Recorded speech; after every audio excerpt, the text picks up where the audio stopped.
প্রণিপাত শ্রীমান বলরাম, আপনাকে অভিনন্দন জানাই। ক্ষমা করবেন গান্ধারাজ, আমার অভিপ্রায় আমার শিষ্য দুর্যোধন অথবা আপনাকে অপমান করার ছিল না। না না শ্রীমান বলরাম, আমাদের হৃদয়ে ক্রোধ নেই। হ্যাঁ, যদি ক্ষমা প্রার্থনা করতেই হয় তাহলে আপনার প্রিয় ভগিনী সুভদ্রার কাছে ক্ষমা প্রার্থনা করুন।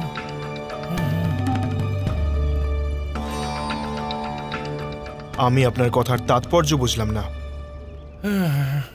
শ্রীমান বলরাম, ফুল যদি ঈশ্বরের চরণে সমর্পিত না হয়, নর্তকীর কবরীতে স্থান পায়, তাতে ঈশ্বরের অপমান হয় না, তা সে ফুলেরই দুর্ভাগ্য হয়। গান্ধারাজ,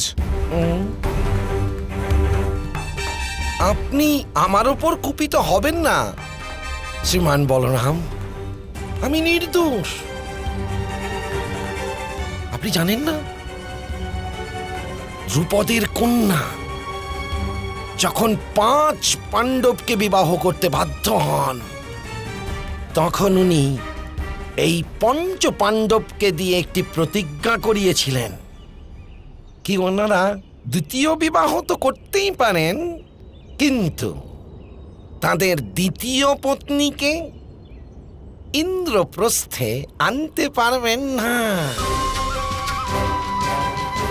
ইন্দ্রপ্রস্থের জন্য তো কেবল একটি রানী থাকবেন, মহারানী দ্রৌপদী।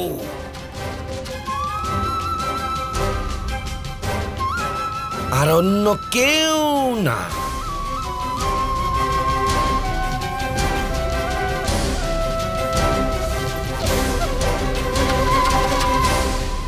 এখন আপনি স্বয়ং বিচার করুন, আপনার প্রিয় ভগিনী সুভদ্রা সারা জীবন এখানেই থাকবে।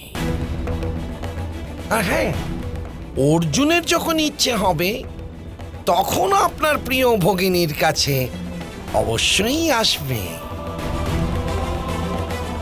এটা কি সম্মানজনক কথা হলো?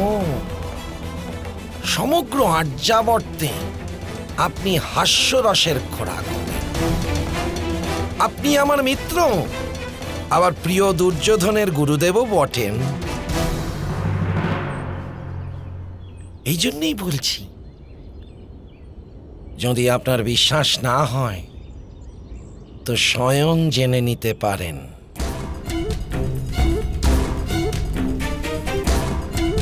প্রণিপাত শ্রীমান বলরাম।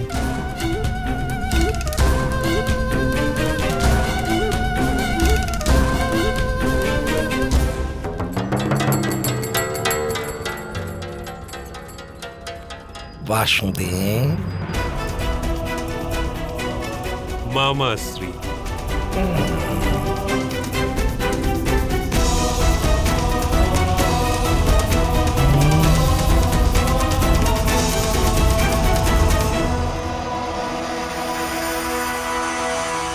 কুমার অর্জুন, যদি গান্ধার রাজা বললেন তা সত্য হয়, তবে আমি আমার ভগিনীকে এমন দুর্ভাগ্যপূর্ণ অবস্থায় ফেলতে পারি না।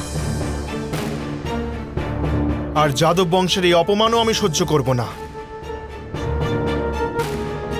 আপনার সম্মুখে কেবল 2টি বিকল্প আছে। হয় আপনি সর্বদার জন্য দ্বারকায় বসবাস করুন, অথবা আজই এই ক্ষণেই আমার ভগিনী আপনার সঙ্গে ইন্দ্রপ্রস্থে যাত্রা করবে।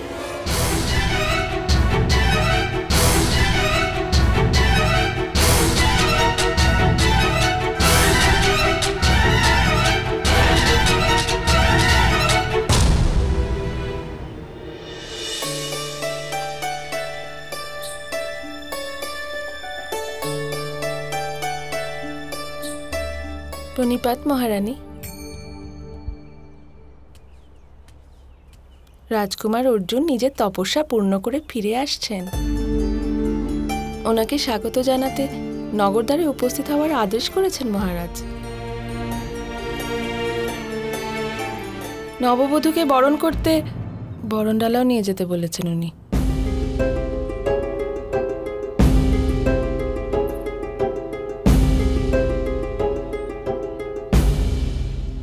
নববধূ? রাজকুমার অর্জুন তার নবস্ত্রী রাজকুমারী সুভদ্রাকে সঙ্গে নিয়ে ফিরেছেন।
আর্য, আপনি আমাদের বিবাহের প্রতিজ্ঞা ভঙ্গ করেছেন। আপনি আমার বিশ্বাস ভঙ্গ করেছেন। আপনার আর আপনার পত্নীর এই নগরে প্রবেশ করার কোনো অধিকার নেই।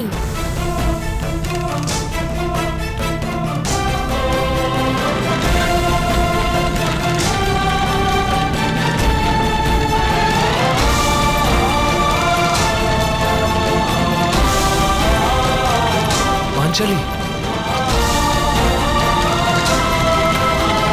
পাঞ্চালী, পাঞ্চালী!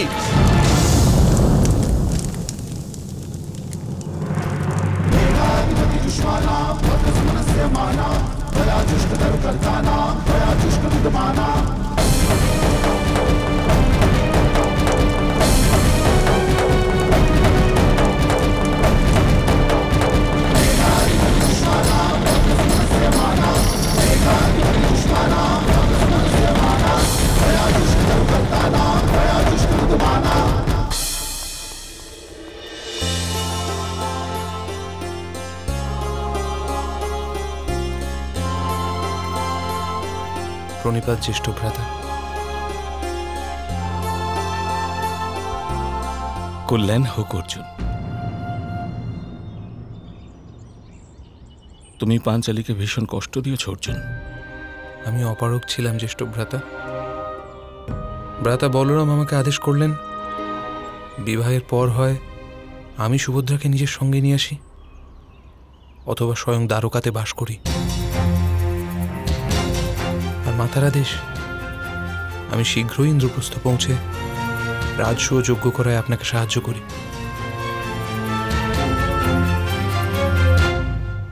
কিন্তু এই সমস্যার সমাধান কি জ্যেষ্ঠ? দ্রৌপদীর কথাও যথার্থ, আর অর্জুনের দোটানাও যথার্থ।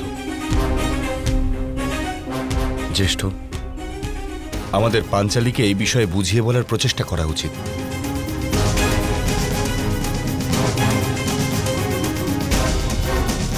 চলো অর্জুন, আমার দৃঢ় বিশ্বাস পাঞ্চালী আমাদের কথা মান্য করবে।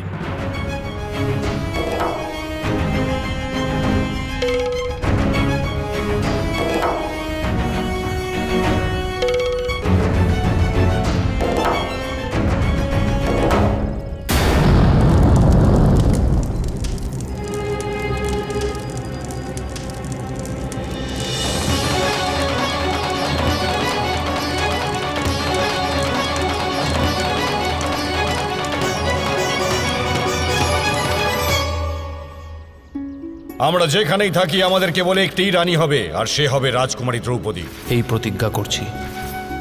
আমরা কথা দিচ্ছি যে আমরা আমাদের প্রতিজ্ঞার মর্যাদা আজীবন রক্ষা করব।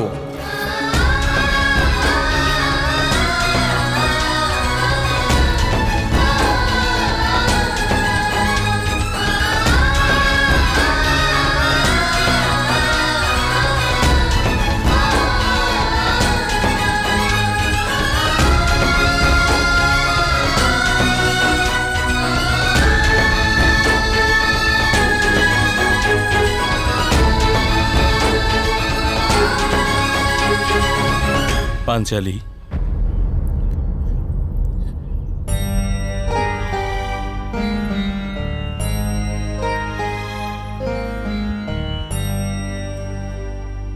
আদেশ করুন মহারাজ। আদেশ নয়, মিনতি করছি পাঞ্চালী। যে পরিস্থিতি সৃষ্টি হয়েছে তার উচিত বিচার করো। অর্জুনকে নগরে প্রবেশ করতে না দেওয়া নগরবাসীর সঙ্গে অন্যায় হবে। অর্জুনকে ছাড়া সমগ্র নগর অপূর্ণ থেকে যাবে। আর্যপুত্র অর্জুন ব্যতীত আমার জীবন অপূর্ণ থেকে যাবে।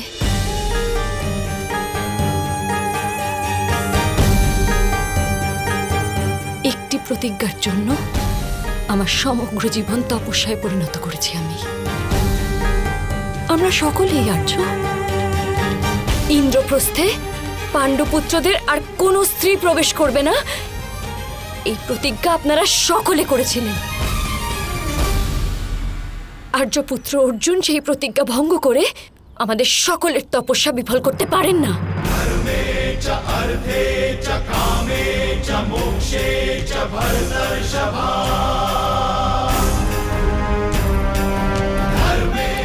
যদি আর্যপুত্র অর্জুন তাঁর দ্বিতীয় পত্নীর সঙ্গে বাস করতে চান, তবে তাকে চিরতরে ইন্দ্রপ্রস্থ ত্যাগ করে চলে যেতে হবে। মহাভারত।